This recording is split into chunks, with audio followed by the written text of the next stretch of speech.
Hey there team, welcome back to the channel and welcome to my overview of Trans-Siberian Railway Simulator. What a mouthful. So this is one of those indie simulator games coming out of Playway. They're very hit and miss. I will front load and say this is one of the better ones. This is quite good. Did I enjoy my time with it? I absolutely did. It's doing some things a little bit different. There's a bit more going on here than what you would call the minimum viable product that you usually get with these simulator indie games. A lot of the time they're just a tech demo, very early stage, bare bones concept slapped together and thrown out into the wild to die after a couple of years. I'm not saying this is feature complete, it's not even close. However, there's some depth there and they're trying to do some interesting things as well to perhaps evolve the simulator space. I feel like they could be more in general, and it's good to see some games kind of poking and probing and actually trying to make it more of a game and less of a tech demo suite of how to simulate X profession. Before I get ahead of myself, this is an overview video. It's just from the first 2 hours of the game because it's a Steam refund window. Steam thinks that you can make up your mind in 2 hours, and I tend to agree, and I would say broadly speaking 20 hours in you won't change your mind about most games from how you felt 2 hours in. So we'll keep it short and punchy, about 10 minutes, and then you can make up your mind yourself. First and foremost, as far as an accessible to someone, I don't have the autism streak of thinking trains are the greatest things ever. However, I do find them interesting because of my mechanical background. And I do find some of the dedicated train games to be a bit obtuse, and they kind of just assume that you know more than you actually do. I find the newbie experience in train heavy games to be usually pretty wanting. This, even though it's foreign, there should be language barriers, and there are in some of the sort of story dialogue dumps that it does, but as far as tutorializing how to run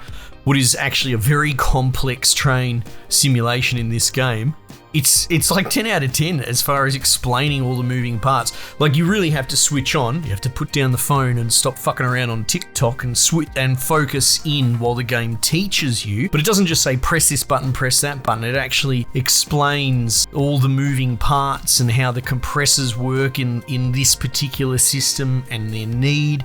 And by the end of it, I understood everything that it taught me. Really I did. All the brakes and the pressurizing system and how you don't want to stand on them too hard, and if you do, you're gonna, basically you're gonna bleed the line immediately. Slowing up, speeding down. You have a signal readout to let you know between where you are and the next signal, what sort of dangers might be ahead if you need to stop or anything like that. So yeah, for something filled with a million different switches and things and circumstantial stuff, I felt by the end of only 2 hours, I actually had a pretty firm grasp on what it taught me. Now, funnily enough, the gameplay, two thoughts I have. One, it's actually fairly on rails, but pun aside, it's kind of linear. It's not like there's an open world map or anything like that where it's letting you pick up jobs. Something more like a train sim world or whatever that's called. I've only looked at that briefly in the past, but I think those are a little bit more freeform and, pick your missions. This is very linear in its layout, which I think is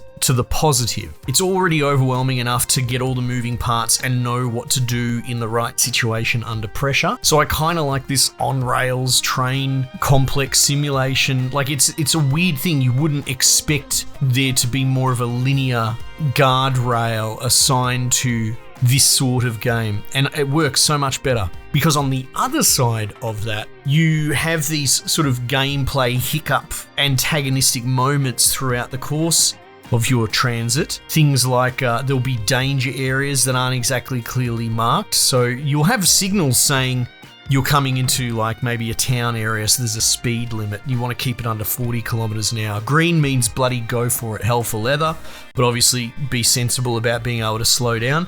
So between each signal sections, you'll be able to plan on that sort of mid-term how to run your train. But yeah, you'll come across these unmarked sections, examples being danger areas where you do have to keep it under 40, but the signaling system would not have warned you that you need to do that. So you'll have to react pretty quickly, braking and gearing down and that sort of stuff, which is really fun. There are other areas that for whatever reason you have to pull down the overhead connectors. I can't remember what they're called. Start with P or something. But the things that, you connect to the electric grid, charge your generator on the back of that, use the mains to run the train. So there are times where you have to pull them down, and so you have to flick the switches for 1 and 2 and then turn the system off, and turning it back on triggers the need to do a reboot on your electrical mains and your engine. So like there's a complexity, but it's graspable. It's actually really good. It sits right on the almost perfect line, I would say, because I think if it was more, which I think these sort of games often are, it's going to scare people like me away. Someone that wants to get into it but isn't necessarily a super sweat for it. And then like on the top of that, there was a section, what was it called? It's like a neutral zone or a neutral area, where it's like no-go, like power grid, everything off. So the game says you got to get your revs up, go as hard as you can through this sector, because you're going to have to coast like silent running, which is really cool.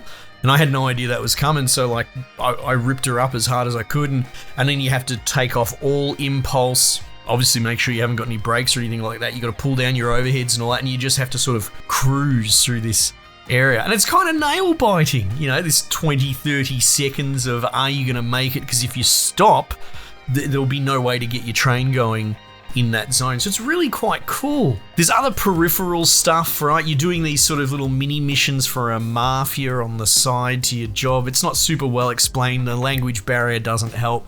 And a lot of it just feels like fucking busy work and filler. A lot of their marketing material has people running around with AKs shooting bears and all this. And to me, that's just marketing. I haven't come across any of that. I managed to buy a gun, but like, given it's a train game, it is fairly slow burn, so I haven't really had cause to use that. But as far as the, you know, take this from point A to point B, like it feels more like they're just trying to fill out content as opposed to a value add, which is a little bit of a shame because the core gameplay seems really interesting. Like you can go into an inspect mode and check all your parts for wear and, you know, hypothetically replace that. So I suppose maybe if I put more time into it, I would settle into that more. But like, I really think the core of this game is really quite solid, but there's some, generously we'll call it experimental filler crap just tacked on to add more playtime, or to, you know, to even out the fact that running a train in a straight line for a while for some would be quite boring. But I actually think they've nailed it. One little final thought, since I mentioned the sort of linear nature and yet complex and interesting gameplay loop, this almost feels like an inverse of bloody walking sims and everything that I dislike about them. And I got that thought while I was cruising along on my train, listening to my bloody cassette player in the cabin. And I thought, why don't you mash up studios that make this, but also bring on your bloody narrative team that want to make Firewatch and all this sort of stuff, which ultimately are generally pretty shit games because they're just not games. They're just vehicles for a narrative. And, you know, we don't have to get into this all over again, but often if the studio has the hubris to think that their narrative is enough to cover gameplay, that's a red flag that they aren't smart enough to know that their story's not that good in the first place. Sort of bit of a closed loop that everyone else is in on it, but they aren't. But I almost feel like if you really, really want to make a walking sim and try and get out of making gameplay on that, why wouldn't you couple with this sort of development thing? Dare I say it, this could benefit from having like a CB radio narrative drama conversation that you see in walking sims playing out while you're running the operations of your train and your survival light mechanics. Just a thought, and I can't believe I'm ever admitting it because I generally speaking as a rule hate walking sims and see them more as malicious shortcutting than earnest effort. But yeah, for the first time ever I thought to myself, yeah, well, you probably could have a chatty Cathy narrative in here and it would probably help fill in the moments between. But just a thought, what would I know? I'm just an idiot who plays video games. Team, let me know what you reckon. Might just leave it there for the time being. I'll catch you guys on the next one.